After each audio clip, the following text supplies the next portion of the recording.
Good morning India. दोस्तों नमस्कार। दोस्तों आज की मेरी ये कहानी काफ़ी खास है और ये कहानी आपको कैसी लगती है ये आप मुझे कमेंट बॉक्स पर कमेंट करके ज़रूर बता सकते हो। कहानी पसंद आए तो आप इस कहानी को लाइक कर सकते हो। चैनल पर पहली बार आए हो तो सब्सक्राइब जरूर करना। साथ ही दोस्तों एक बहुत ही ज़रूरी बात, इस कहानी को सुनने के लिए आप ईयरफोन या फिर हेडफोन का उपयोग कर सकते हैं। इससे इस कहानी की ऑडियो क्वालिटी आपको पसंद आएगी जब आपके कानों तक पहुंचेगी। चलो अब आज की ये कहानी शुरू करते हैं। ये कहानी रूपा की है।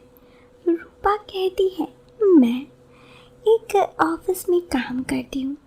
मेरे घर से मेरे ऑफिस का सफ़र करीब 1 घंटे का है। इस 1 घंटे का सफ़र मैं हर रोज़ बस से करती हूँ। हाँ, कभी बहुत ज़्यादा देर हो जाए, बस छूट जाए तो कार वगैरह कुछ से चली जाती हूँ, लेकिन मैक्सिमम बस से ही सफ़र करती हूँ। खैर, ऐसे ही मेरी ज़िंदगी गुजर रही थी। अभी तक मेरी शादी तो नहीं हुई, लेकिन मेरी उम्र 28 साल है। मेरा एक बहुत दिन पहले बॉयफ्रेंड था। उसने मुझे बहुत बेदर्दी से धोखा दिया था और इसीलिए उसके धोखे की वजह से ही मैं आगे कभी बॉयफ्रेंड बनाने का नहीं सोची और ना ही शादी करने का सोची। ऐसे ही मेरी ज़िंदगी रोज़ाना की तरह चल रही थी। जब भी मैं बस से जाती तो बस में मेरी मुलाकात कंडक्टर से होती। ये कंडक्टर देखने में बिल्कुल कंडक्टर जैसा नहीं लगता। स्पेशली उसकी बातचीत करने के तरीके से ऐसा लगता कि वो काफ़ी पढ़ा लिखा है, क्योंकि वो अच्छे से नॉलेज रखने वाला हर चीज़ का था।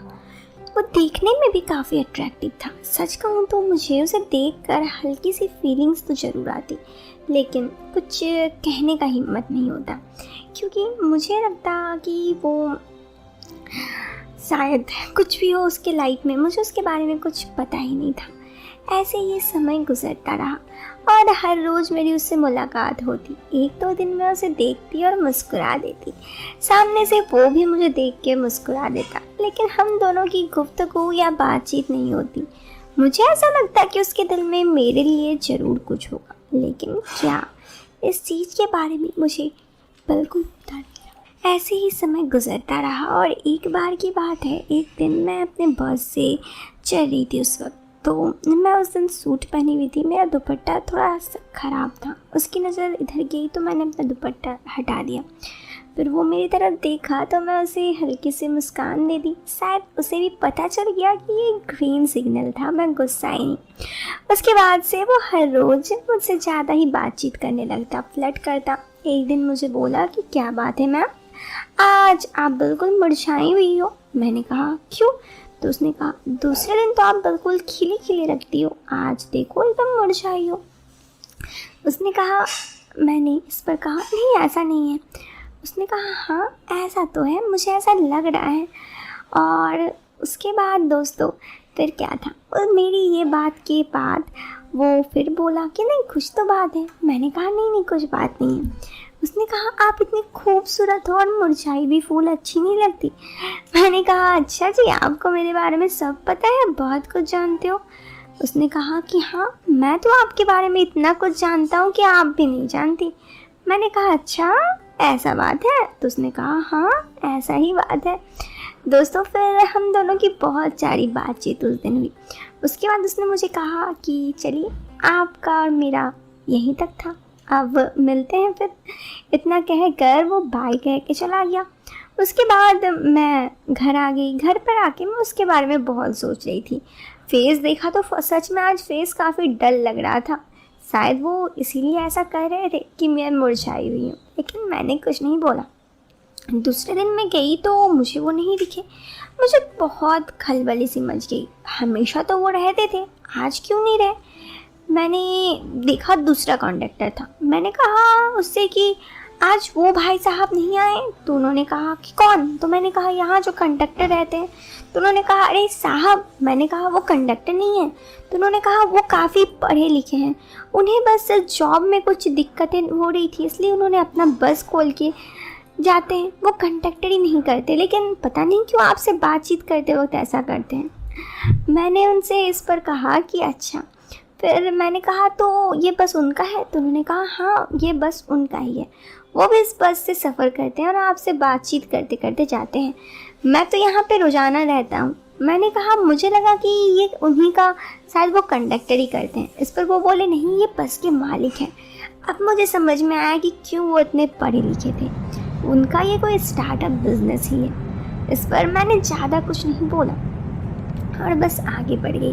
दोस्तों उसके बाद से 2 दिन बाद वो फिर आए, तो मैंने कहा क्या बात है, आप 2 दिन से आए नहीं थे? तो उन्होंने कहा हाँ, घर पर तबीयत ख़राब थी। मैंने कहा किसकी, आपकी वाइफ की? उन्होंने कहा कहाँ वाइफ, अभी तक तो मेरी शादी ही नहीं हुई है। मैंने कहा सो सैड ना। तो उन्होंने कहा कि हाँ वो तो है, कोई लड़की मिले तब ना, आपकी जैसी कोई लड़की मिलेगी तो मैं ज़रूर शादी करने का सोचूंगा। मैंने कहा मेरे जैसी ही? मेरे जैसा क्यों? तो उसने कहा बस अच्छी लगती हो आप मुझे। मैंने कहा तो आप मुझसे फ्लर्ट कर रहे हो? उन्होंने कहा मैंने आपको थोड़ी ना बोला, कहा आपकी जैसी। इस पर मैं भी उसे देखकर मुस्कुराई और वो भी। दोस्तों सच कहूँ तो वो भी समझ रहे थे कि मैं भी, मतलब मेरे दिल में भी उनके लिए कुछ अब फीलिंग्स था और उनके दिल में भी कुछ फीलिंग्स था। वो एक अच्छे इंसान भी थे। ऐसे ही एक दिन की बात है, उस दिन मैं निकलने में लेट हो गई। मुझे लगा शायद बस चली गई। मैंने देखा कि बस तो खड़ी थी और सच कहूँ बस में और कोई नहीं था। मैंने कहा ये आज बस इतना लेट? तो उन्होंने कहा बस की मर्जी। मैंने कहा बस की मर्जी या आपकी मर्जी? तो उन्होंने कहा मेरी मर्जी, मैं कौन होता हूँ? तो मैंने कहा बस के मालिक तो आप ही हैं। उन्होंने कहा अच्छा, तो मेरे बारे में आपने बहुत कुछ पता करके रखा है। मैंने कहा अब कोई इंसान जो मेरे बारे में इतना कुछ पता करेगा तो मैं भी तो उनके बारे में पता करूँगी ना। इस पर वो कहे काफ़ी स्मार्ट हो आप वैसे। मैंने कहा वो तो मैं हूँ ही। उसके बाद मैं बस में चढ़ गई और मैं काफ़ी थक गई थी। दोस्तों उस दिन ऑफिस में काफ़ी काम था।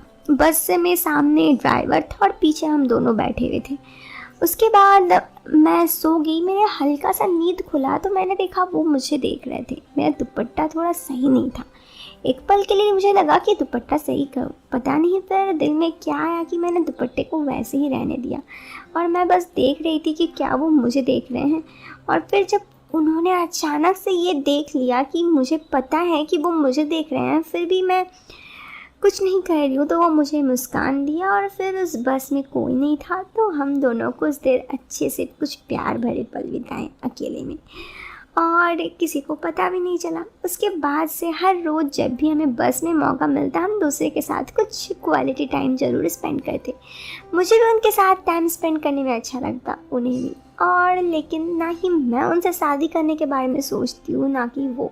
मुझे तो शादी से डर ही लगता है, बस उनके साथ वक्त बिताना अच्छा लगता है। बस इसीलिए मैंने आपसे ये कहानी शेयर की। तो दोस्तों ये छोटी सी कहानी यहाँ पर हो गई ख़त्म। लेकिन एक बात कहूँ, कुछ लोग हमारे लाइफ में ऐसे मिल जाते हैं जिनके साथ वक्त बिताना बहुत ही अच्छा लगता है। कुछ ये कहानी भी वैसी ही थी। वैसे आपको ये कहानी कैसी लगी कमेंट बॉक्स में कमेंट करके हमें ज़रूर बता सकते हो। वीडियो पसंद आए तो आप वीडियो को लाइक करने के साथ चैनल को सब्सक्राइब भी कर सकते हैं।